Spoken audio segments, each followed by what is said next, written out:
Welcome. In the last lecture, we have seen introduction to optimal design and classification of design parameters, that is functional parameters, material parameters, and geometrical parameters. Now we will see further part. Based on the status in the given design problem, the design parameters can be classified into three categories: specified parameters, limited parameters, and unspecified and unlimited parameters. Specified parameters. The parameters for which the specific values are given are known as specified parameters. For example, power P is equal to 30 kilowatt is a specified parameter. Limited parameters. The parameters for which the specific values are not given but the range is specified by stating the limits are known as limited parameters. For example, if 30 mm is less than equal to diameter D is less than equal to 60 mm, then diameter D becomes limited parameter. Unspecified and unlimited parameters. The parameters for which neither the specific values are given nor the range is specified are known as unspecified and unlimited parameters. Now we will see adequate design. Adequate design is the selection of the material and the values for the independent geometrical parameters for a mechanical element so that the element satisfies its functional requirements and the undesirable effects are kept within the tolerable limits. Because of a loosely defined overall design objective, there are number of adequate designs available for a single design problem. For example, consider the design of a shaft in a gearbox. The material is selected from the list of feasible materials for the shaft and the diameter is determined based on the strength and rigidity considerations. By changing the materials, a number of feasible designs can be obtained. All such designs are known as adequate designs. Now we will see optimum design. Optimum design of a mechanical element is the selection of the material and the values for the independent geometrical parameters with the explicit objective of either minimizing a most significant undesirable effect or maximizing a most significant functional requirement, making certain in the design procedure that the mechanical element satisfies other functional requirements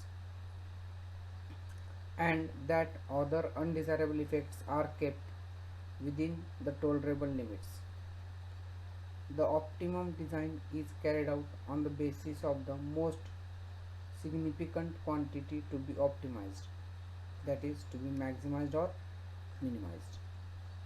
Therefore, the objective in the optimum design might be to maximize one of the quantities like power transmitting capacity, load carrying capacity, energy storing capacity, etc., or to minimize one of the quantities like cost, weight, center distance, deflection, etc.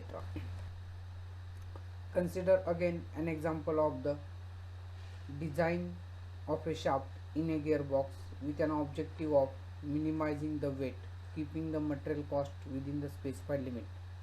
Here, out of the number of adequate designs available, there is a single design for which the material the weight is minimum with the material cost within the specified limit. Such design is known as optimum design. Optimum design results in valuable savings or in an appreciable improvement in performance or both. Now we will see Johnson's method of optimum design. There are different methods and techniques available for the optimization. Johnson's method is one of the oldest methods of the optimum design. In any design procedure, a number of design equations are used. In the Johnson's method, these equations are categorized into three types, namely the primary design equation, the subsidiary design equation, and the limit equations. Now we will see first primary design equation. In the optimum design of a mechanical component, the primary design equation is the most important design equation which expresses the most significant functional requirement to be maximized or the most significant undesirable effect to be minimized. The primary design equation expresses the quantity upon which the particular optimum design is based. It is designated by PDE. For example, in the optimum design of a shaft, for minimizing the weight, the primary design equation is one which expresses the shaft weight, which is the most significant undesirable effect to be minimized. Similarly, in the optimum design of a gear pair, for minimizing the size, the primary design equation is one which expresses the center distance, which is the most significant undesirable effect to be minimized. The primary design equation is expressed as PDE of most significant functional requirement or most significant undesirable effect is a function of functional requirement parameters including undesirable effects, material parameters, and geometrical parameters. Now, subsidiary design equations, that is SDE. In the optimum design of a mechanical element, the design equations other than the primary design equations are known as subsidiary design equations. Subsidiary design equations are designated by SDE.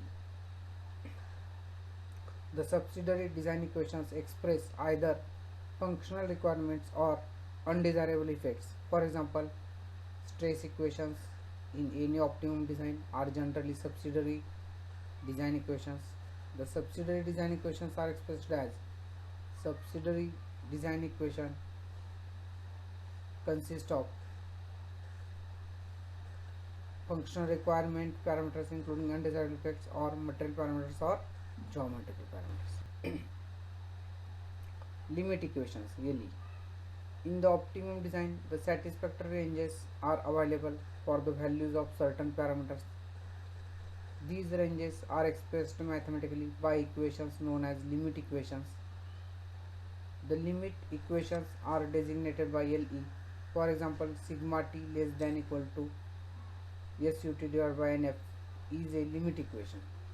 According to Johnson's method of optimum design, any optimum design problem falls under one of the following three categories. First, normal specifications. Second, redundant specifications. And third, incompatible specifications.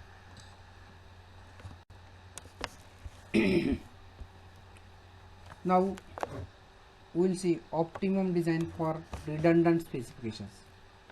In the optimum design of a mechanical element, if it is not possible to develop the primary design equation, that is PDE, to the point where the effects of all subsidiary design equations, limit equations, and specified parameters are included, then it is the case of redundant specifications. Optimum design for incompatible specifications. For the case of incompatible specifications, the limit equations and subsidiary design equations are such that it is impossible to satisfy them all with any feasible design. In other words, the feasible design simply does not exist. Therefore, it is either necessary to modify some limits or search for materials. This is the end of the chapter.